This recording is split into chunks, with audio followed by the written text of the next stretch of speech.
लोकसभा निवडणुकीसाठी आता सर्वच पक्ष जय्यत तयारी करत आहेत। त्यासाठी राजकीय पक्षातून वेगवेगळ्या पातळीवर चाचपणी देखील सुरू आहे। त्यामुळे लोकसभा निवडणुकीसाठी उमेदवारांचं राजकीय पक्षांनी आता कंबर कसली आहे। दरम्यान सोलापूर जिल्ह्यातीलही राजकारण ढवळून निघालंय। सोलापूर लोकसभेची निवडणूक यावेळी प्रचंड चुरशीची होणार आहे। भाजपाने एकीकडे विद्यमान खासदार जयसिद्धेश्वर महास्वामी यांचा पत्ता कट केलाय, तर दुसरीकडे अजितदादा पवार गटाचे नेते उत्तम जानकर लोकसभा निवडणुकीच्या तोंडावर आता भाजपामध्ये पुनरागमन करण्याच्या तयारीत आहेत। जानकर हे लवकरच राष्ट्रवादीला सोडचिठ्ठी देण्याच्या तयारीत आहेत। या संदर्भात स्वतः जानकर यांनी तसे स्पष्ट संकेत दिले। त्यामुळे अजितदादा गटाला मोठा धक्का बसण्याची शक्यता वर्तवली जातीये। अजितदादा गटातून भाजपामध्ये जाण्याच्या निर्णयावर बोलताना त्यांनी सांगितलं की मी जन्मजातच भाजपामध्ये मधल्या काळात काही राजकीय तडजोडीमुळे राष्ट्रवादीमध्ये गेलो होतो। मी भाजपाच्या विचारधारेशी एकनिष्ठ असल्याचं त्यांनी स्पष्ट केलं। जानकर हे सोलापूर लोकसभा मतदारसंघातून भाजपाकडून निवडणूक लढवण्यासाठी इच्छुक आहेत। त्यासाठी जानकर यांनी तशी चाचपणीही सुरू केली आहे।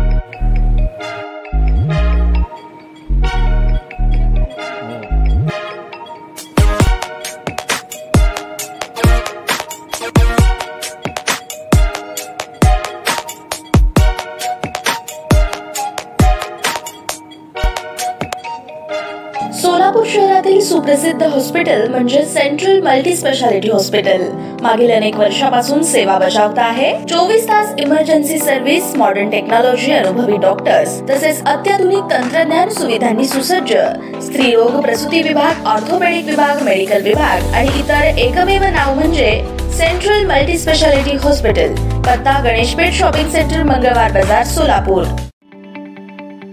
ताज्या बातम्या पाहण्यासाठी प्राईम महाराष्ट्र न्यूज चॅनलला सबस्क्राईब करा।